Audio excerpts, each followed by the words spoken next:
Mes de abril, seguimos con el valor de la honradez. Esta semana la consigna es: soy honrado cuando devuelvo lo que me prestan. Y en nuestra clase de Historia Universal, hoy día vamos a conversar sobre la economía productora. Recordando lo que fue la semana pasada la economía depredadora. Vamos a volver a... No lo vas a copiar, solamente recordar cómo dividíamos nosotros la prehistoria. La prehistoria, que inicia con la aparición del primer hombre hasta la invención de la escritura, se ha dividido en edad de piedra y edad de los metales. En la edad de piedra, aún continuamos aquí, ya hemos recordado el paleolítico, la etapa de tránsito, el mesolítico, y ahora vamos a conocer lo que fue el neolítico, porque se relaciona mucho con la economía productora. El hombre descubre algo que va a hacer cambiar completamente su estilo de vida, no solamente en la alimentación, cambia absolutamente todo en su vida, y ahora vas a ver por qué, ¿ya? Luego de esto abarcaremos ya la edad de los metales, con diferentes usos de cada metal: el cobre primero, el bronce después y el hierro por último, ¿ya? Bien, la última etapa de la edad de piedra se le conoce como neolítico. Ayúdame, por favor, observando el gráfico detenidamente y detallándome algunas características que puedas anotar. Neolítico significa piedra nueva, neo, nuevo, litos, piedra.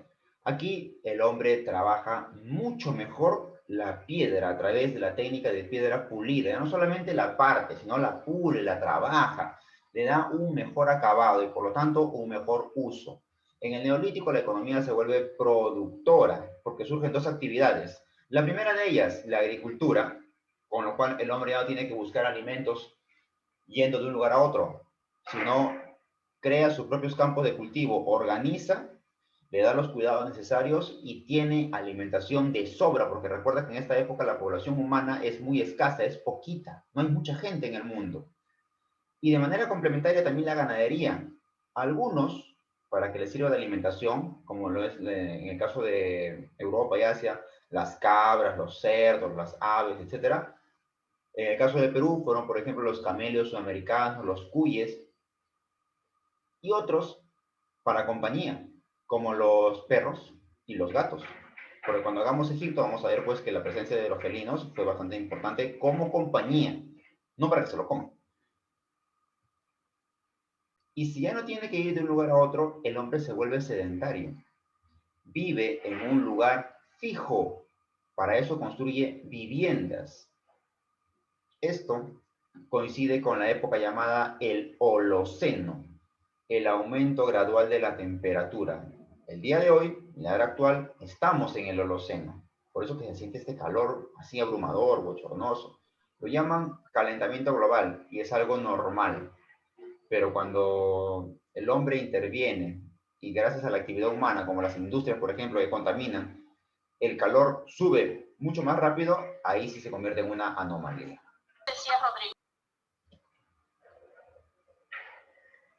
Se conoce como revolución neolítica y es la primera gran revolución que ocurre en la humanidad.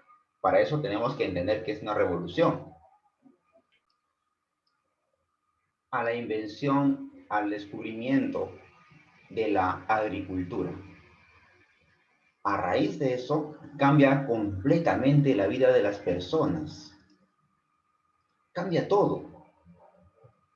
Cómo se va a alimentar, cómo se va a organizar, cómo va a administrar su riqueza, sus alimentos, su hogar, cómo va a convivir, cómo va a trabajar, deja su estilo de vida nómade y se vuelve sedentario. Ahora tiene un lugar fijo donde establecerse y eso es consecuencia de la revolución neolítica, una de las grandes revoluciones que ha vivido la humanidad.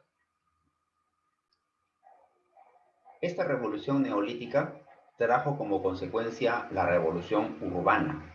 Eso quiere decir el establecimiento de viviendas con el paso del tiempo, aldeas, ciudades, primero en base a palafitos. Estas viviendas que tú estás viendo se llaman palafitos. Eran casas construidas a cierta altura, a cierta elevación, cerca a los ríos, de tal manera que cuando el río eleve su caudal y aumente su volumen, no vaya a destruir la casa. Solamente se mojan las estacas que se encuentran debajo. ¿Y por qué el hombre vivió cerca de los ríos? Porque los ríos fertilizan los campos de cultivo y ahí puede desarrollar la agricultura.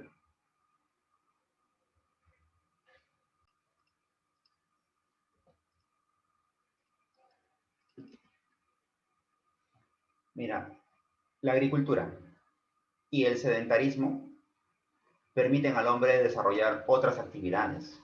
¿No ves que ya tiene tiempo libre, tiempo de ocio, tiempo en el cual puede pensar, puede relajarse, ya que los cultivos de todas maneras van a florecer, van a producir?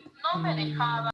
Por lo tanto, el hombre puede hacer otras actividades. Por ejemplo, la ganadería, que se complementa con la agricultura, porque los cultivos requieren abono, fertilizante, y los animales lo pueden otorgar. Además, el hombre va a empezar a usar la fuerza de los animales en Asia y Europa, en América no, para hacer los surcos en la tierra, los huecos en la tierra, para que pueda sembrar. Entonces, es mutua la ayuda entre la ganadería y la agricultura, y el hombre lo aprovecha los dos. Esta ganadería va a ser bastante difundida, ampliamente practicada en toda la zona asiática, la parte norte de Egipto y la parte sur de Europa. Otra actividad que el hombre va a desarrollar es la textilería. Como tiene ganados a disposición, como tiene cultivos también a disposición, puede aprovechar, por ejemplo, la seda, puede aprovechar el algodón, puede aprovechar la lana de los animales y empezar a tejer. Y así lo va a hacer. Así tejen su ropa. Como tiene también cultivos que son así tipo carrizo, tipo caña, ¿no? Duros, resistentes, empieza a desarrollar la cestería, entrelazando esas cañas y forma pues cestos, con los cuales ya puede transportar y guardar, almacenar sus alimentos.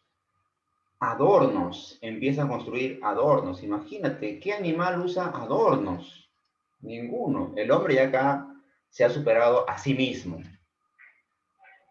Y para completar, la cerámica. Tú me dirás, profesor, pero en estos cestos no puede llevar agua, ¿cierto? Pero acá sí. Y con eso ya tiene un desarrollo notorio por encima de cualquier otro ser vivo sobre el planeta Tierra. Todo esto debido a la agricultura y al sedentarismo propios del Neolítico. En esta época del Neolítico, el hombre desarrolla la arquitectura megalítica. Tú mismo me vas a decir que tenemos aquí el menhir, que es un solo bloque de piedra enorme, erigido, al cual aún no se le ha atribuido función alguna. No se sabe exactamente para qué se puso esta piedra en determinado lugar. Estaba solita, abandonada la piedra ahí. Tenemos también conjuntos de piedras, tal como el que vemos en la imagen. Se le llama dolmen. Son 3, 4 o 5 piedras verticales, como si fueran 5 menhires, y una especie de tabla, una piedra grande, enorme en la parte de arriba.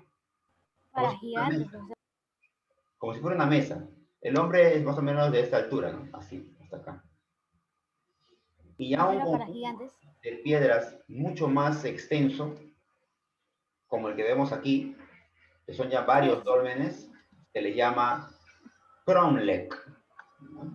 Se cree que tuvo un sentido religioso. Acuérdate que ya desde el Neandertal el hombre empieza a practicar la religión, la espiritualidad, ¿no? La creencia del alma, etc. Entonces se cree que estas construcciones de piedra tenían este carácter religioso, hubieran funcionado como centros religiosos donde se concentraba la población, donde la población iba, rendía tributo, le daba parte de sus cosechas y empezó a manifestarse atisbos de religión. Ahora entramos ya a la edad de los metales. Esta edad de los metales va a ser dividida en tres: el cuprolítico, la edad de bronce y la edad de hierro. Atención aquí, ¿por qué aún se llama cuprolítico y no solamente edad del cobre? Muy sencillo, ¿te acuerdas que era lítico, litos? Sí, profesor. La La piedra piedra. aún va a ser usada como principal herramienta, como principal arma, pero empiezan a usar el cobre para producir y elaborar adornos, más dedicado a un asunto, un tema ornamental, ¿no? Adornos. Tal como lo estamos viendo aquí. El cobre, de repente para hacer algunas vajillas, para las ofrendas, vajillas sagradas, para la religión, un tipo de ceremonia. Algún tipo de material que vayan a utilizar ellos, pero no como arma, no como herramienta de uso para desgarrar la carne, para cocinar, todavía no. La piedra sigue siendo su principal elemento. Luego, el hombre descubre el bronce. Atención aquí. El bronce es una aleación, es decir, la combinación de dos metales, el cobre y el estaño. Y cuando descubre el bronce, ya empieza a utilizar este bronce como herramienta. Sigue Espada, usando, profesor. por ejemplo, espadas, algún tipo de sable. Sigue usando, ¿ah? Sigue usando Machetes. el cobre también, pero el bronce se vuelve su principal herramienta. Incluso para los Son adornos. adornos. Los hititas descubren el hierro. Y con el hierro se da una revolución absoluta en el arte militar. Porque si se pone a comparar, tal como lo hacen así en los programas de History Channel, por ejemplo, una espada de bronce te puede hacer un corte, ¿no? en el cuero cabelludo de repente, si se encuentran en batalla. Pero una espada de hierro, aplicada con la misma fuerza, no solamente te va a hacer un pequeño corte, te va a destrozar el cráneo. Es decir, tiene mayor utilidad en la guerra. Por lo tanto, se va a difundir bastante, no solamente en el uso de armas, sino también de protectores faciales, corporales. Y aquel pueblo que empieza a desarrollar y usar el hierro va a ser superior a otro en el aspecto militar. Es por eso que los pueblos que empiezan a dominar el hierro, al verse superiores que otras personas, empieza la dominación del hombre contra otro hombre, de ser humano a ser humano. Ya va quedando de lado ese conflicto que había entre el hombre y la naturaleza, porque el hombre quería dominar la naturaleza. Ya la dominó con la agricultura y la ganadería. Ahora estamos entrando a una nueva etapa. La dominación del hombre por el hombre de su misma especie. Eso en base al uso del hierro. Es decir, empieza a desarrollarse el esclavismo. ¿Y por qué yo tengo que hacer? ¿Por qué yo? Curiosamente.